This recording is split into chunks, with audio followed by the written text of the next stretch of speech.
నమస్తే. ఉమ్మడి తూర్పుగోదావరి జిల్లాలో పెద్దాపురం నియోజకవర్గం చాలా ప్రాముఖ్యత సంతరించుకుందనే చెప్పాలి. ఈ నియోజకవర్గంలో తెలుగుదేశం పార్టీకి తిరుగేలేదు. 2014, 2019 ఎన్నికల్లో నిమ్మకాయల చినరాజప్ప ఘన విజయాన్ని సాధించారు. ఇప్పుడు మళ్ళీ కూటమి తరపున ఆయన బరిలో ఉన్నారు.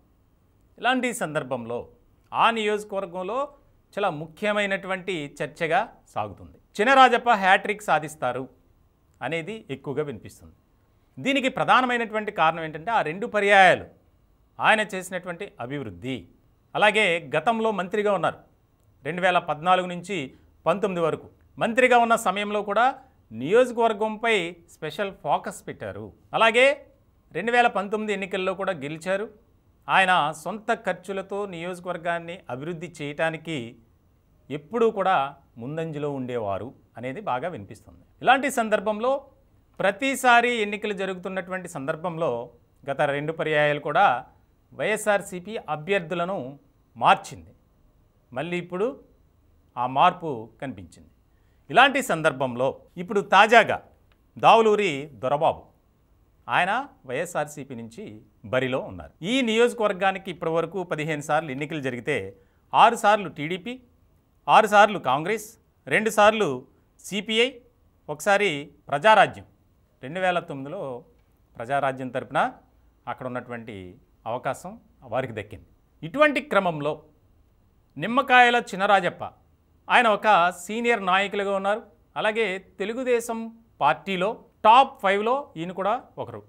ఇలాంటి సందర్భంలో ఆయన రాజకీయ అనుభవం కానీ వారికి ఉన్నటువంటి ఆ యొక్క అభిమానులు కానీ బలం కానీ బలగం కానీ ఖచ్చితంగా ఈసారి గెలిచి హ్యాట్రిక్ నమోదు చేస్తారు అనేది వినిపిస్తుంది. ఇలాంటి సందర్భంలో చాలా ముఖ్యమైనటువంటి చర్చగా సాగుతుంది. ఆ నియోజకవర్గంలో ఉన్నటువంటి ప్రస్తుత పరిస్థితి అయితే ఖచ్చితంగా చినరాజప్పకు 30,000 మెజార్టీ వస్తుంది అనేది. 2014లో 10,000 మెజార్టీ వచ్చింది. అలాగే 2019లో 4,000 మెజార్టీతో చినరాజప్ప విజయం సాధించారు. ఇలాంటి క్రమంలో ఈసారి ఖచ్చితంగా ఆయన ఘన విజయాన్ని నమోదు చేయడం ఖాయం అనేది ఎక్కువగా వినిపిస్తుంది. ఎలాగో విజయం సాధిస్తారు, కానీ ఇక్కడ మెజార్టీ ఎక్కువ రావాలి అనే దిశగానే తెలుగుదేశం పార్టీ భావిస్తుంది. ఇలాంటి సందర్భంలో ముఖ్యంగా కూటమి భారతీయ జనతా పార్టీ, తెలుగుదేశం పార్టీ, జనసేన ఈ 3 కూడా సంయుక్తంగా ఈసారి ఎన్నికల బరిలో ఉన్నాయి. ఎలా అయినా సరే మనం అధికారం కైవసం చేసుకోవాలి అనే దిశగానే అడుగులు వేస్తున్నారు. 2019లో ఉన్నటువంటి పరిస్థితులు లేవు, అన్నీ మారాయి. దానికి తోడు వైఎస్ఆర్సీపీలో నెలకొన్నటువంటి అయోమయ పరిస్థితులు, ముఖ్యంగా సర్వే సంస్థలు ఇస్తున్నటువంటి రిపోర్ట్స్ని బట్టి కూడా మనం చూస్తే ఎక్కడా కూడా వైఎస్ఆర్సీపీకి అనుకూలంగా ఫలితాలు లేవు, రావట్లేదు.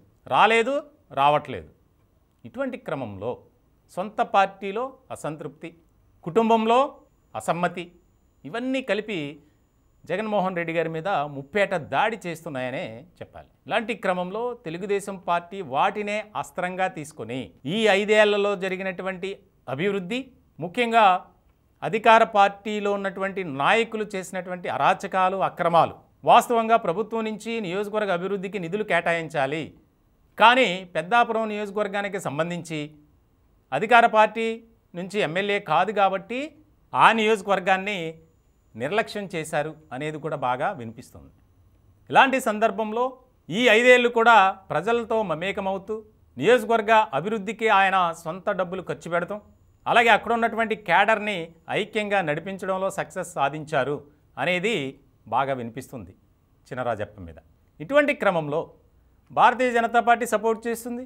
ముఖ్యంగా జనసేన పెద్దాపురంలో కాపు సామాజిక వర్గానికి సంబంధించినటువంటి ఓట్ బ్యాంక్ కూడా బాగా ఎక్కువగానే ఉంది. అందుకే 2019లో ప్రజారాజ్యం తరపున పోటీ చేసినటువంటి అభ్యర్థి గెలిచారు.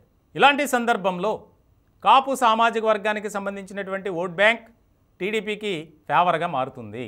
ఎందుకంటే ఎలాగూ కూటమిలో భాగం కాబట్టి ఖచ్చితంగా 30,000 ఓట్ల మెజార్టీ వస్తుంది అనేది నియోజకవర్గంలో వినిపిస్తున్నటువంటి టాక్, అక్కడ ఉన్నటువంటి ఫీడ్బ్యాక్. అలాగే నియోజకవర్గంలో కొంతమంది ఓటర్లు కూడా ఇదే రకమైనటువంటి చర్చ. ఆయన ఎలాంటి వివాదాలకు వెళ్లకుండా అందరినీ, అన్ని పార్టీలు, అన్ని వర్గాలని కలుపుకుంటూ నియోజకవర్గ అభివృద్ధికి బాటలు వేశారు అనేది బాగా వినిపిస్తుంది. ఇటువంటి సందర్భంలో చాలా ముఖ్యమైనటువంటి నియోజకవర్గంగా ఆంధ్రప్రదేశ్లో దీనిపై చర్చ జరుగుతుంది. హ్యాట్రిక్ ఖచ్చితంగా నిమ్మకాయల చినరాజప్ప సాధిస్తారు అనేది తెలుగుదేశం పార్టీలోనూ, అలాగే అక్కడ ఉన్నటువంటి ఓటర్లు కూడా ఇదే రకమైనటువంటి చర్చ జరుగుతోంది.